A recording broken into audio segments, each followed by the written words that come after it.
Hello everyone, welcome in today's class and we are learning advanced web designing. In this chapter, previously we had learned some topic. We learn about forms, how to create a valid form that we learn in this chapter. Then we learn meta tag. How meta tag is useful for searching information, that also we learn in this chapter. Then we learn CSS, that means cascading style sheet. In this we learn how selectors are useful for synchronizing our program. Then we learn ordered list or unordered list, different nested list using OL or UL. Then we learn audio tag and video tag to insert audios and videos on our web page. And now in our today's class we are learning image mapping. So let's start learning. Image map in HTML5. An image map with multiple hyperlinks is called an image map. आता image जी असते, जर एकाच इमेजला तुम्ही वेगवेगळ्या हायपरलिंक्स provide करत असले तर त्याला आपण म्हणतो image map. In our 11th standard we had learn how image is useful for linking some web pages also. म्हणजे जर एखाद्या इमेजला क्लिक केलं तर एखादं वेब पेज ओपन होऊ शकतं. हे आपण आधीच आपल्या 11वीच्या सिलेबसमध्ये बघितलेलं आहे. पण एकाच इमेज वरती जर तुम्हाला एकापेक्षा जास्त लिंक्स प्रोव्हाइड करायच्या असतील, then in that situation you may use image map. Image map is used to connect links to different regions on web page. An image map is created by making certain regions on an image clickable. These clickable regions are called as hotspot. आता hotspots म्हणजे काय? त्या image वरचा जो specific एक region असतो ज्याला hyperlink आलेली असेल त्या रिजनला आपण म्हणतो hotspot. Image maps are of two types, client side image map and server side image map. We will confine only to client side image map.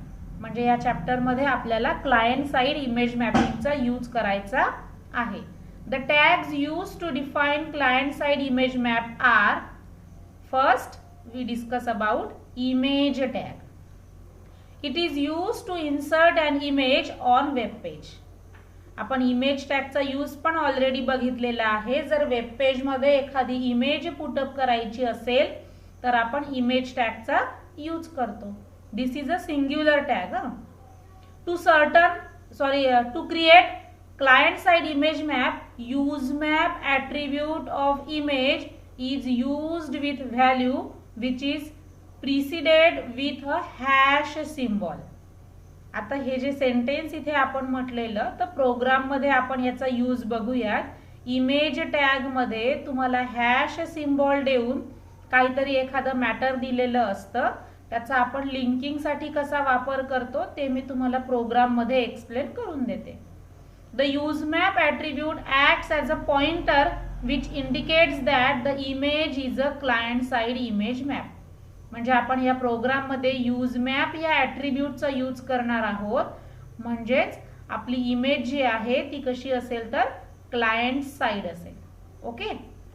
Then we learn map tag. It has only one attribute, name.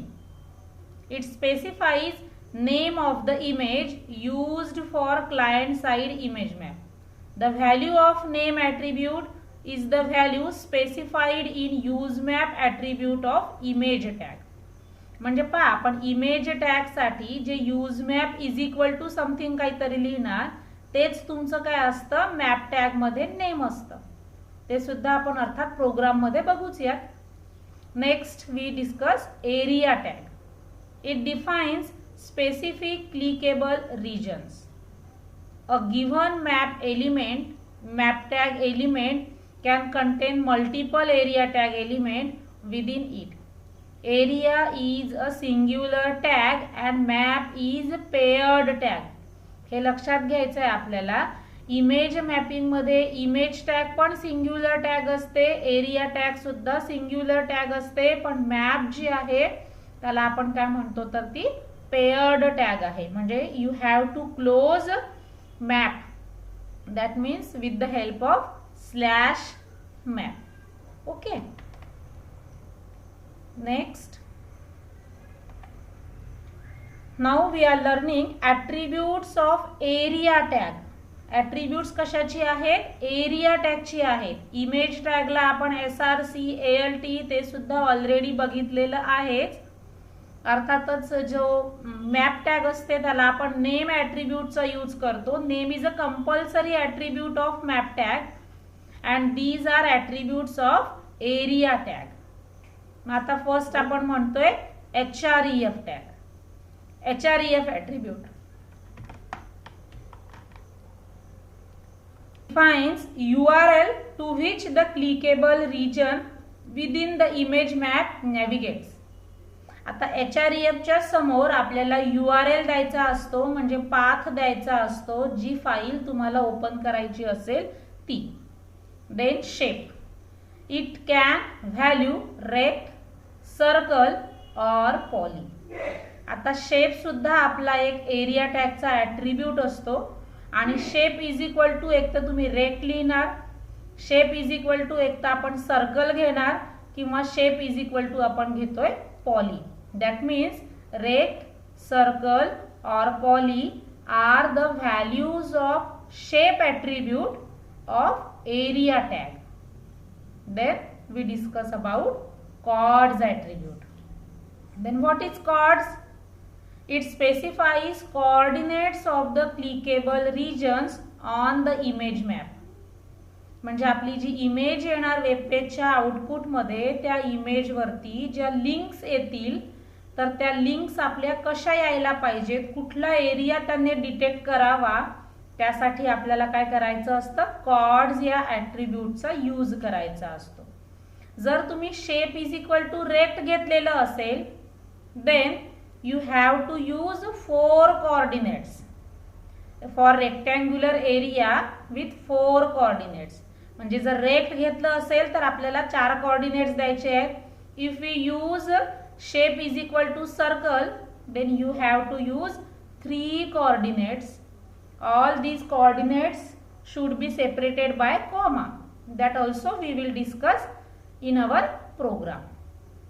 If we use shape is equal to poly, then it defines a polygon region with a coordinate specifying each point on the polygon. It requires more than 4 coordinates. तुम्ही 4 पेक्षा जास्त, तुम्ही 4, 5, 6, 7 कितीही दिले तरीही चालतील.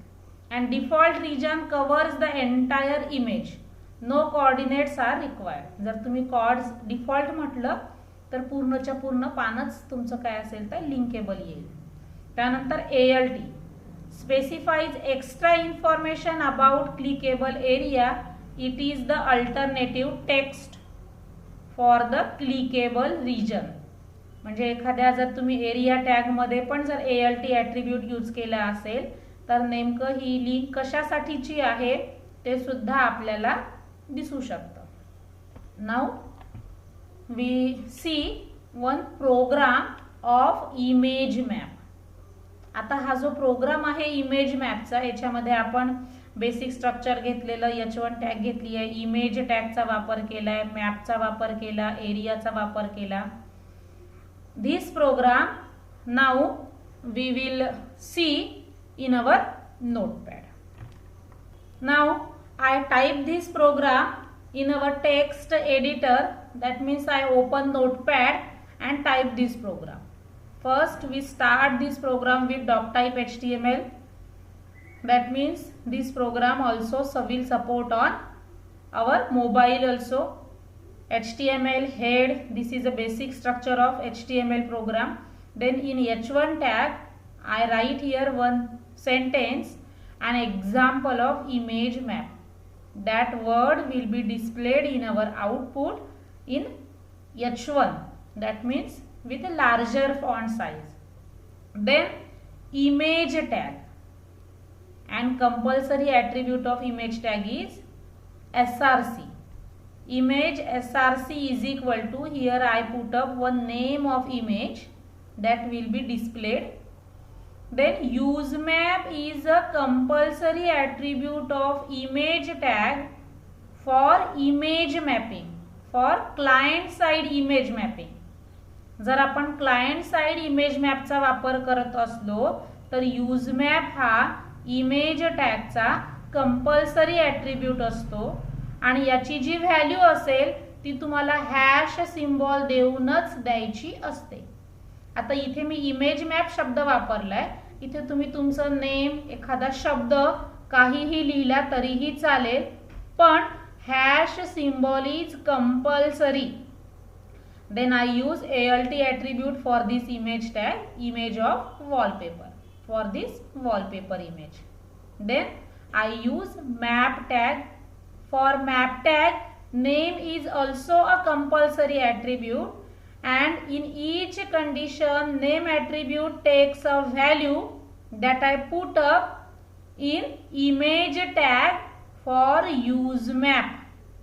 म्हणजे usemap is equal to हॅशच्या समोर आपण इथे जे नेम लिहिलेलं असेल हेच नेम कंपल्सरीली आपल्याला मॅप टॅग मध्ये नेमच्या समोर लिहायचं आहे आणि इथे आपल्याला हॅश द्यायचा नसतो. ओके, म्हणजे तुम्ही इथे नेम काहीही लिहिलं तरी चालेल, पण तेच नेम मात्र आपल्याला इथे पण यूज करावं लागेल. Then I use area tag. Its compulsory attribute is href. Here I put one address http://www.google.com. Shape is equal to rect. If value of shape is rect, then you have to use here 4 chords. आता इथे rect is equal to आपण काय घेतलेले, 4 chords घेतलेले. अर्थात पहा, आता इथे मी व्हॅल्यू 0 पुटअप केली आहे, इथे 0च पुटअप केली पाहिजे असं कंपल्सरी नाहीये. ते सगळेच्या सगळे रिजन्स आपल्याला दिसले पाहिजे म्हणून मी ह्या व्हॅल्यूज कमी जास्त करून बघितल्या होत्या. तर तिथे पण तुम्हाला रेक्ट लिहिलेलं असल्यामुळे निदान तुम्हाला कॉमाच्या कॉम्बिनेशन मध्ये इथे 4 व्हॅल्यूज पुटअप करणं कंपल्सरी आहे. ALT is not a compulsory attribute, but I put up here. And this link is for Google site, so I put Google site word in our ALT attribute. Next, here I use again area tag, its href attribute. Here I put a video.html. आता ही जी file आहे ही आपल्या page वरची एक म्हणजे आपण तयार केलेली एक फाईल आहे. ती फाईल तुम्हाला दिसेल. शेप इज इक्वल टू आपण सर्कल घेतलं म्हणून आपल्याला कॉर्ड्स किती द्यायची आहेत तर 3. कॉमा करून आपल्याला इथे 3 कॉर्ड्स द्यायची आहे. I use ALT attribute and its value is output of video file. Then again I use area tag. href is equal to http://mahahscboard.in. Shape is equal to poly. आता इथे poly म्हटलंय म्हणून तुम्हाला कॉर्ड्स किती द्यायची आहेत तर आपल्याला मोर दॅन 4. मग तुम्ही 5, 6, 7 कितीही लिहिले तरीही चालतील. आणि ह्या ज्या आपण व्हॅल्यूज पुटअप केल्या आहेत 14, 87, 18 वगैरे, तर ह्या व्हॅल्यूज तुम्ही कितीही पुटअप करू शकता. म्हणजे 2 डिजिट मध्ये देऊ शकता, 3 डिजिट मध्ये देऊ शकता, त्याला काही कंपल्शन नाहीये. पण कॉमाच्या कॉम्बिनेशन मध्ये मिनिममली मोर दॅन 4 असाव्यात when you use shape is equal to poly. आता जर का तुमची सर्कलची लिंक असेल तर आपली व्हिडिओची फाईल ओपन व्हायला पाहिजे. रेक्टँगलची लिंक असेल तर आपली गुगल वेबसाईट ओपन व्हायला पाहिजे. आणि पॉलीची लिंक असेल तर आपली महाHSC बोर्ड नावाची जी वेबसाईट आहे ती ओपन व्हायला पाहिजे. आणि map is a pair tag, so after using area tag you have to close map tag. Okay, now I save this program with image map name with extension HTML. Okay, now I see output of this program. This is a output of our program. आता या programme कडे बघा, आपण थोडंसं मी त्याला short करते म्हणजे स्क्रीनवर व्यवस्थित दिसेल आपल्याला. आता याच्याकडे बघा, आपण इथे H1 मध्ये घेतलेला आहे an example of image map म्हणून आपलं इथे H1 मध्ये आलंय. इथे इमेज टॅगला SRC घेतलेला आहे आपण वॉलपेपर 2.jpg. ही माझी जी इमेज आहे ही इमेज कोणती आहे, वॉलपेपर 2.jpg. आता मी याच्यामध्ये 3 ठिकाणी एरिया टॅगचा वापर केलाय आणि ही इमेज मी क्लायंट साइड इमेज मॅपिंग म्हणून यूज करते आहे. या पेजला बघा, या इमेजला बघा, आपण इथे या ठिकाणी जेव्हा कर्सर मूव्ह करतोय तेव्हा आपल्याला सरळ स्पष्ट फक्त एरो दिसतोय. जेव्हा आपण त्याच इमेजला या ठिकाणी घेऊन जातोय तेव्हा आपल्याला थंब दिसतोय, म्हणजे या इमेजला इथे हायपरलिंक आलेली आहे. याच इमेजला पहा, आपण एवढ्या भागामध्ये मूव्हिंग करतो आहोत, एवढ्या भागामध्ये हायपरलिंक दिसते आहे. परत थोडंसं इथे आपण खाली आलो, इथे पण आपल्याला हायपरलिंक दिसते आहे. अर्थातच त्या हायपरलिंकला क्लिक केल्यानंतर आपल्याला कळेल की ही लिंक कशासाठी आली आहे. So I click here. आता इथे बघा, आपण क्लिक केलं, क्लिक केल्यानंतर मला माझं google.com ओपन होतंय. अर्थात नेट जर कनेक्टेड असेल तर तुम्हाला साईट ओपन झालेली दिसेल, नेट जर कनेक्टेड नसेल तर आपलं पेज ओपन होणार नाही. पण आता माझं गुगल कसं ओपन झालं, मी त्या इमेजच्या लिंकला क्लिक केल्यानंतर माझं गुगल ओपन झालेलं आहे. Again I go back to my page आणि इथे बघा आपल्याला हा ना स्क्वेअर दिसतोय, म्हणजे रेक्टँगल दिसतोय एक प्रकारचा. तर हा जो रेक्टँगल आहे म्हणजे एवढ्या भागातली जी लिंकिंग होती या पूर्ण पानावरती, एवढ्या भागात जर तुम्ही कुठेही क्लिक केलं तरीही तुमची गुगलची वेबसाईट ओपन होणं अपेक्षित आहे. आता याच पेजला बघा, आपण थोडंसं इथे खाली पण आपल्याला लिंक दिसते. मग आता मी या ठिकाणी या लिंकला क्लिक करते. या लिंकला क्लिक केल्याच्या नंतर आपलं दुसरं आउटपुट ओपन झालं. इथे बघा आपली mahachscboard.in नावाची जी वेबसाईट आहे ही वेबसाईट ओपन झाली. आता अर्थातच ही वेबसाईट आपली का ओपन झाली आहे, कारण आपण या वेबसाईटचा ॲड्रेस आपण आपल्या एरियाच्या समोर इथे दिलेला होता आणि अर्थातच ही पॉलीची लिंक आली आहे. मी परत या पेजवरून बॅक पेजला जाते आहे. इथे बघा आपल्याला एक शेप दिसतोय, या शेपची ही लिंक आलेली आहे. ही लिंक आहे आपली पॉलीसाठी आलेली. याच इमेजला मी परत इथे बघा लिंक आली आहे, आपण इथे पण क्लिक करतोय आणि पहा या इमेज मध्ये ना हा जो मधला पार्ट आहे हा, तर इथे तुमचा रेक्टँगलचा रिजन सुद्धा आहे आणि पॉलिगॉनचा रिजन सुद्धा आहे. समटाइम्स दोज इमेजेस और दोज हायपरलिंक्स गेट ओव्हरलॅप. ओव्हरलॅपिंग जर झालं असेल, अर्थात लिंक दिसते तर काही प्रॉब्लेम नाहीये, पण जर लिंक दिसत नसेल तर तुम्हाला कॉर्ड्सचे जे डायमेन्शन्स आहेत म्हणजे ज्या व्हॅल्यूज आहेत त्या कमी जास्त करून बघाव्या लागतील. Now I click here. आता हे आपण जे व्हिडिओ नावाची फाईल घेतलेली होती इथे HTML चा प्रोग्राम जो आपण याच्या आधीच्या प्रोग्राम मध्ये बघितलेला होता, तर त्याच प्रोग्रामचं तुम्हाला इथे आउटपुट दिसतंय. व्हाय? Because we put here value of href as a video.html file. म्हणजे तुम्ही एरिया टॅगचा यूज करून फक्त इंटरनेटवरच्या फाईलच लिंक करू शकता असं नाहीये. आपण आपल्या कम्प्युटरमध्ये तयार केलेलं, मग ही HTML ची फाईल असेल, दुसरी एखादी इमेज असेल किंवा दुसरं एखादं डॉक्युमेंट असेल तर आपण तयार केलेलं, तर तुम्ही कशाचीही लिंक इथे प्रोव्हाइड करू शकता. Okay, so this is all about our image mapping. Now let's move toward our next topic. Our next topic is inline frame. The iframe element creates an inline frame. Inline frames are often used in online advertising, where the contents of the iframe is an advertisement from an external party. HTML5 allows the incorporation to be seamless, no scroll bars, borders, margin, etc. आता तुमचं जे काही आयफ्रेम मध्ये embed केलेलं item असेल, matter असेल, त्याची height width तुम्ही किती मेन्शन केली आहे त्यावर डिपेंडंट असेल की त्याला स्क्रॉल बार्स यावेत किंवा न यावेत. That also we will discuss with the help of one program. Now first we discuss attributes of iframe. आता आयफ्रेम इनलाईन फ्रेम म्हणजे काय असतं तर आपल्या वेब पेज मध्ये एखादं एम्बेड केलेलं मॅटर असतं, अर्थात प्रोग्राम रन केल्यानंतर तो कन्सेप्ट आपला चांगला क्लिअर होईल.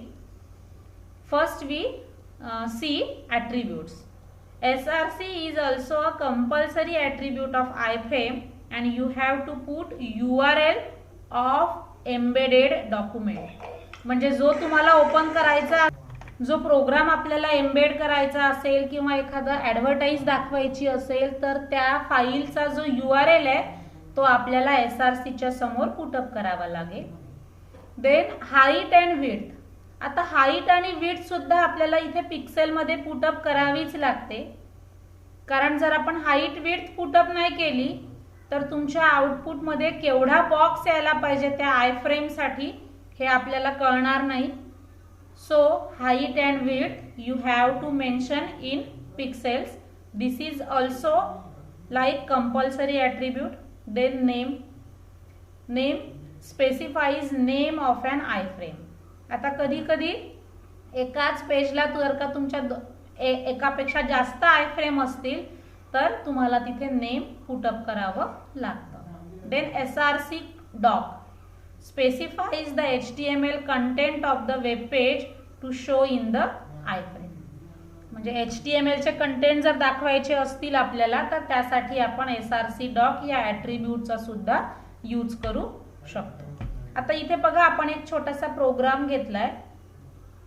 आता हा जो प्रोग्राम आहे या प्रोग्राम मध्ये आपण आयफ्रेमचा वापर केलेला आणि या प्रोग्रामचा आउटपुट पण आपल्याला बुक मध्ये अशा प्रकारे दिलेलं होतं.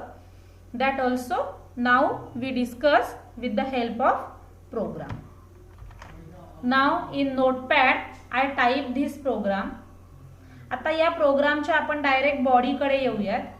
बॉडी टॅग मध्ये आपण H2 चा वापर केलाय HTML आयफ्रेम्स म्हणून. म्हणजे या प्रोग्रामच्या आउटपुटला HTML आयफ्रेम्स हा शब्द डिस्प्ले होईल मोठ्या साईज मध्ये. P मध्ये आपण घेतलंय दिस इज द एक्झाम्पल ऑफ आयफ्रेम, म्हणजे हा एक नॉर्मल वर्ड येणार.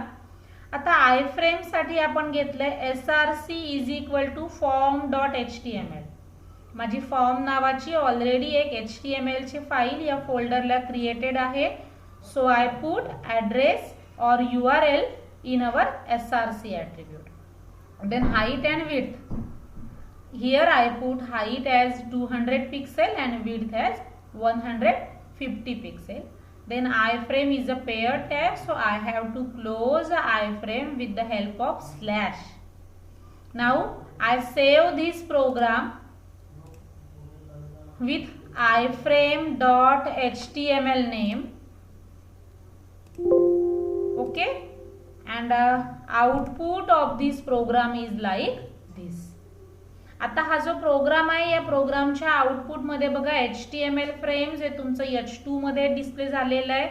हा नॉर्मल वर्ड आहे. दिस इज द एक्झाम्पल ऑफ आयफ्रेम आणि आपण आयफ्रेम टॅगचा वापर केलेला असल्यामुळे बघा ही एक आपली एम्बेड झालेली फ्रेम दिसते. आणि इथे मला स्क्रॉल बार का दिसतोय, कारण माझं जे पेजचं आउटपुट होतं हे थोडं मोठं आहे म्हणून मला इथे स्क्रॉल बार दिसतोय. जर माझं आउटपुट छोटंसं असतं तर मला स्क्रॉल बार दिसला नसता. Now I make some changes here.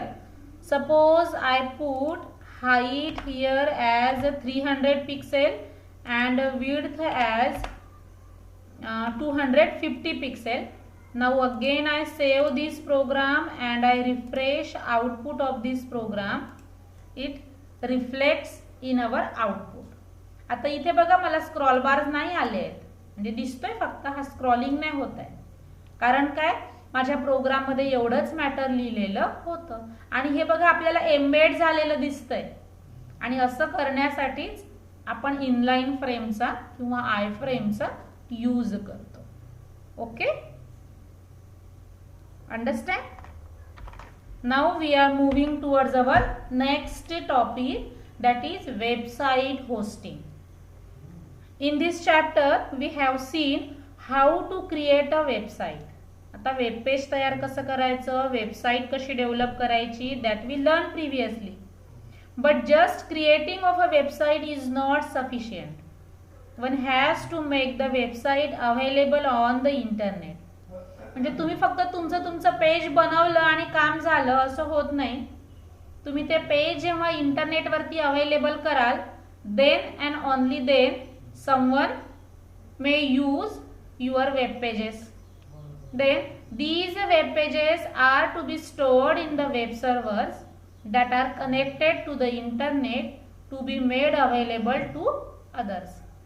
म्हणजे आपण जे तयार केलेलं वेब पेज आहे किंवा आपण तयार केलेली जी वेबसाईट आहे ती फक्त तुमच्यापुरती मर्यादित न ठेवता जर तुम्हाला ती पब्लिकला व्ह्यू करण्यासाठी करायची असेल तर मग आपल्याला काय करावं लागेल, त्यासाठी तो डाटा सर्व्हरवरती ऑनलाईन स्टोअर करावा लागेल. मग आता ते कसं करू शकतो आपण. Now we learn what is web hosting. मग आता वेब होस्टिंग मध्ये आपल्याला ते कळेल. Web hosting is the service of providing storage space. आपण जे वेब सर्व्हर्स असतात त्या वेब सर्व्हर वरती तुमचं पेज किंवा तुमची साईट स्टोरिंग करण्यासाठी जी सर्व्हिस आहे, म्हणजे जी प्रोसिजर असते, तर त्याला आपण काय म्हणतो, वेब होस्टिंग म्हणतो. The website is made available on internet with the help of web hosting. म्हणजे तुमची ती जी वेबसाईट तयार केलेली आहे ती नेटवर बघण्यासाठी आपल्याला वेब होस्टिंगचा यूज करावा लागणार आहे. मग आता वेब होस्टिंग मध्ये आपण पहिले बघूयात वेब होस्ट कशाला म्हणायचं. The companies that provides web hosting services are called web host. आता पहा, हा कन्सेप्ट समजण्यासाठी आपण एक कन्सेप्ट कडे वळूयात. आपण ज्याला म्हणतो ISP, ISP. That means internet service providers. आता आपण आपल्या मोबाईलमध्ये किंवा कम्प्युटरमध्ये कुठेही जे नेट वापरतो तर आपण BSNLचं, एरिया, वोडाफोन, आयडिया, रिलायन्स अशा वेगवेगळ्या कंपनीज आहेत. त्या कंपनीजचं काय करतो तर आपण नेट यूज करतो. All these companies are our ISPs. That means internet service providers, such that some web hosters provide spaces on server. Those companies are called web host. म्हणजे असं जे पण काही असेल जे तुम्हाला सर्व्हरवरती जागा प्रोव्हाइड करून देतं आपली वेबसाईट स्टोअर करण्यासाठी, तर त्यांना आपण काय म्हणणार, वेब होस्ट म्हणतो. Web host on and manage web servers. आता जे काही वेब होस्ट आहेत म्हणजे काही कंपनीज आहेत त्यांचे स्वतःचे पण सर्व्हर असू शकतात किंवा त्या सर्व्हरचा डाटा मॅनेज करण्यासाठी पण त्या एखाद्या कंपनीने ते सर्व्हर घेतलेलं असेल. These web servers offer uninterrupted internet connectivity. आणि या वेब होस्टचं मेन काम काय आहे, युजरला अनइंटरप्टेड म्हणजे बंद न पडणारी इंटरनेटची कनेक्टिव्हिटी. कारण आपण इंटरनेट 7 days इन वीक केव्हाही 24 hours इन डे केव्हाही तुम्ही यूज करू शकता. म्हणून आपल्याला जो डाटा आहे तो फॉरएव्हर साठी यूज जर करायचा असेल तर त्या सर्व्हरवरती इंटरनेट कनेक्शन पूर्ण वेळ असलं पाहिजे. And that is a function of web host. Now we are learning types of web hosting. First, shared hosting. It is cost effective. It gives domain name to your website. आता बघा, बऱ्याचशा शाळांच्या, कॉलेजेसच्या किंवा एखाद्या ज्या प्रायव्हेट ऑर्गनायझेशन्स असतात तर private ऑर्गनायझेशन्सच्या सुद्धा स्वतःचा डाटा प्रमोट करण्यासाठी त्यांनी वेबसाईट्स तयार केलेल्या असतात. मग ह्या ज्या वेबसाईट आहेत तर त्या वेबसाईटचं जे नेम असतं, ज्याला आपण डोमेन नेम म्हणतो, तर हे डोमेन नेम आपल्याला कोण प्रोव्हाइड करतं? ते वेब होस्ट प्रोव्हाइड करतात, ज्यांच्याकडे आपण आपल्या सर्व्हरवरती आपल्या म्हणजे ज्याने तयार केलेली ती वेबसाईट आहे, त्या वेबसाईटचा डाटा स्टोअर करण्यासाठी त्या वेब होस्टला डिमांड केलेली असेल, तर त्या तुम्हाला काय करतात? डोमेन नेम प्रोव्हाइड करतात. त्यासाठी आपल्याला पेमेंट पण करावं लागतं. Some are free hostings also. There are some hosting websites which provide you free hosting of website for limited period of time. आता बऱ्याच वेळेला ट्रायल म्हणून बघा दिलेलं असतं, काही सॉफ्टवेअरचं वगैरे सुद्धा असतं की फ्रीमध्ये तुम्हाला काही दिवसांसाठी ते तुम्ही यूज करू शकता. त्याचप्रमाणे जे फ्री होस्टर्स आहेत तर त्यांचा यूज करून तुमची वेबसाईट काही लिमिटेड पिरियडसाठी तुम्ही इंटरनेटवरती अवेलेबल करू शकाल. And next is dedicated hosting. These are paid hosting servers for large websites. आता जसं आपण गुगल म्हणतो, तर गुगल ही एक खूप मोठी वेबसाईट आहे, अर्थात ते सर्च इंजिन आहे. तर त्यांच्या स्वतःची सर्व्हर्स असतात. ते तो प्रकार जो आहे त्याला आपण म्हणजे त्यांच्यासाठी सर्व्हर्स जी आहेत ती ओन मोस्टली असतात, किंवा मग ती पेड व्हर्जन मधून त्यांनी lot of G storage space आहे ती एखाद्या सर्व्हरसाठी डिमांड केलेली असते, त्यासाठी पेइंग पण करावं लागतं. Here is one note. You can buy your own web server space, but it is the most expensive way to publish your website. आता वेबसाईट जर तुमची इंटरनेटवर पब्लिश करायची असेल तर आपल्याला त्या सर्व्हरवरती स्वतःच्या वेबसाईटला स्टोअर करण्यासाठीची जी जागा असते तर ती जागा एक प्रकारे आपल्याला खरेदी करायची असते आणि त्यासाठी आपल्याला पेमेंट करावं लागतं. Though it is very expensive, but it gives you a lot of control over your website. मग आता जर आपण त्याला पेअप करतोय तर त्याच्या माध्यमातून तुम्हाला बरीचशी ॲडिशनल फीचर सुद्धा मिळतात. म्हणजे मग त्यात तुम्ही स्वतःचेच तुमचे व्हिडिओज वगैरे ॲड करू शकता. तुम्हाला कशाचं प्रमोशन करायचं असेल, ॲड्स करायच्या असतील तर तुम्ही त्यासाठी सुद्धा तुमच्या त्या वेबसाईटचा यूज करू शकता. Okay. So it's all about our first chapter, advanced web designing. Now we are at the end of our first chapter. This chapter is mostly based on practical, so you have to practice of these programs, and next we will learn some skill oriented practicals based on this chapter. So I hope you understand this chapter, and if you don't understand then you may revise or recall all our previous videos, then you will able to understand tags, its attributes and uses also. Okay, so thank you and bye.